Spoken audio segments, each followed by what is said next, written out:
தனது ஸ்கூட்டியில் பள்ளிக்கு சென்று கொண்டிருந்த ஆசிரியை திடீரென குறுக்கே வந்து வழிமறித்த இளைஞர். கண்ணிமைக்கும் நேரத்தில் ஆசிரியையை கத்தியால் குத்தி கொன்ற அரக்கன்.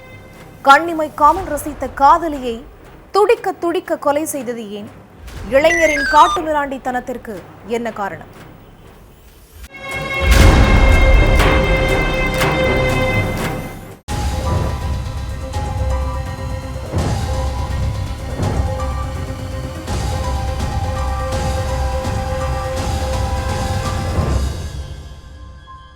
கவர்மெண்ட் ஸ்கூல்ல டெம்பரவரி டீச்சரா வேலை பார்த்துட்டு இருந்த 26 வயசான காவ்யா வழக்கம் போல தன்னோட ஸ்கூட்டியில ஸ்கூலுக்கு போயிட்டு இருந்திருக்காங்க. அப்போ பைக்கில் வந்த ஒரு இளைஞன் ஸ்கூட்டியில போயிட்டு இருந்த காவ்யாவை வழிமறிச்சு நின்று இருக்கான். அதுக்கப்புறம் அந்த 2 பேரும் ஆவேசமா வாக்குவாதம் பண்ணி இருக்காங்க. அப்போ திடீர்னு ஆக்ரோஷமான அந்த இளைஞன் தான் மறைச்சு வச்சிருந்த கத்தியை எடுத்து காவ்யாவோட தலைப்பகுதியிலேயே 4-5 முறை கத்தியால குத்தி கிழிச்சிருக்கான். அதுல காவ்யா ஸ்பாட்டிலேயே துடிச்சு உயிரிழந்துட்டாங்க. இந்த கொடூர சம்பவத்தை நேர்ல பார்த்து அங்க இருந்த எல்லாரும் மிரண்டு போயிருக்காங்க. இளைஞனோட ஆக்ரோஷத்தை பார்த்து பயந்து போனதால ஒருத்தர் கூட கொலையை தடுக்க முன்வரல.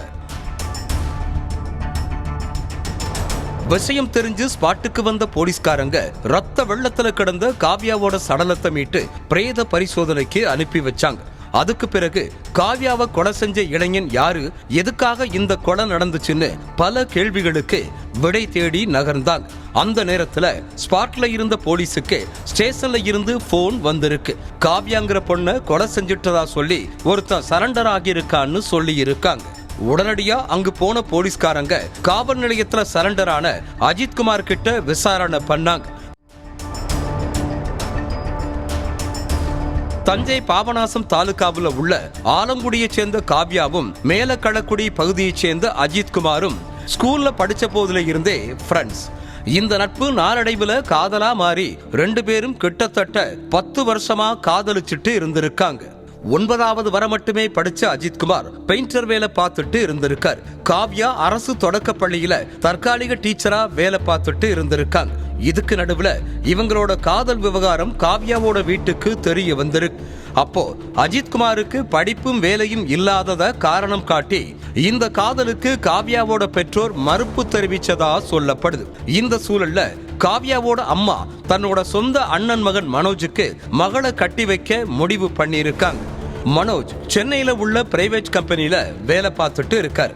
அவரோட அப்பா ரிட்டையர்டு ஆடிட்டர். அதனால வசதி வாய்ப்புக்கு எந்த குறையும் இல்லை. இது எல்லாத்தையும் மகள் கிட்ட பொறுமையா எடுத்து சொல்லி கல்யாணத்துக்கு ஓகே சொல்ல வச்சிருக்காங்க காவ்யாவோட பெற்றோர். அதுக்கு பிறகு காவ்யா இந்த கல்யாணத்துக்கு சம்மதம் தெரிவிச்ச 1 வாரத்திலேயே காவ்யாவுக்கும் மனோஜுக்கும் நிச்சயதார்த்தம் நடந்து கல்யாணத்துக்கு தேதியையும் குறிச்சிட்டாங்க. இவ்வளவு நடந்தும் காதலன் அஜித்குமார் கிட்ட எதையுமே சொல்லாம இருந்த காவ்யா கடந்த சில நாட்களுக்கு முன்னாடி அஜித்குமாரோட வாட்ஸ்அப்பிற்கு மனோஜ் கூட நடந்த நிச்சயதார்த்த போட்டோஸ்களை அனுப்பி இருக்காங்க. காதலி வேறொரு இளைஞர் கூட மாலையும் கழுத்துமா நின்னுட்டு இருந்ததை பார்த்து ஷாக்கான அஜித்குமார் காவ்யா கிட்ட சண்டை போட்டிருக்கான்.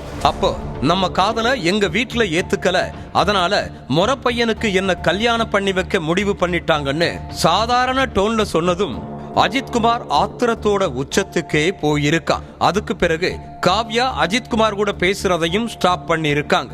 ஆனா காவ்யாவோட வீட்டையே சுத்தி வந்துட்டு இருந்த அஜித்குமார் காதலி காவ்யா தனியா எங்கேயாச்சும் வெளியே போனாங்கன்னா பின்னாடியே ஃபாலோ பண்ணிட்டு போய் தன்னை கல்யாணம் பண்ணிக்க சொல்லி சண்டை போட்டுட்டே இருந்திருக்கான். அதுக்கு நான் வீட்டுல பார்த்த மாப்பிள்ளையத்தான் கட்டிக்க போறேன்னு காவ்யா கட்டன் ரேட்டா சொல்லி இருக்காங்க. 10 வருஷ காதலையும் காதலியையும் மறக்க முடியாம தவிச்ச அஜித்குமார் தனக்கு கிடைக்காத பொண்ணு வேற யாருக்கும் கிடைக்க கூடாதுன்னு முடிவு பண்ணியிருக்கான். தன்னோட காதலி எப்ப தனியா வெளியே வருவாங்கன்னு எதிர்பார்த்து காத்துட்டு இருந்திருக்கான். நினைச்ச மாதிரியே காவ்யா வழக்கம் போல தன்னோட ஸ்கூட்டியில ஸ்கூலுக்கு போனதை பார்த்துட்டு இருந்த அஜித்குமார் அவங்கள ராமகிருஷ்ணா மடத்துக்கிட்ட வச்சு வழிமறிச்சு சண்டை போட்டு இருக்கா. என்ன கல்யாணம் பண்ணிக்கோன்னு அஜித்குமார் கெஞ்சியும் காவ்யா அதுக்கு ஒத்துக்காததால மறைச்சு வச்சிருந்த கத்தியை எடுத்து அவங்க தலையில சர்ற மாதிரியா குத்தி துடிக்க கொன்னு இருக்கான். காவ்யாவை கொலை செஞ்ச கையோட காவல் நிலையத்துல சரணடைஞ்ச அஜித்குமார் கிட்ட நடத்தின விசாரணையில மொத்த உண்மைகளும் வெளியே வரவே அஜித்குமார் மேல மர்டர் கேஸ் ஃபைல் பண்ண போலீஸ்காரங்க அவனை கைது பண்ணி சிறையில அடைச்சிட்டாங்க.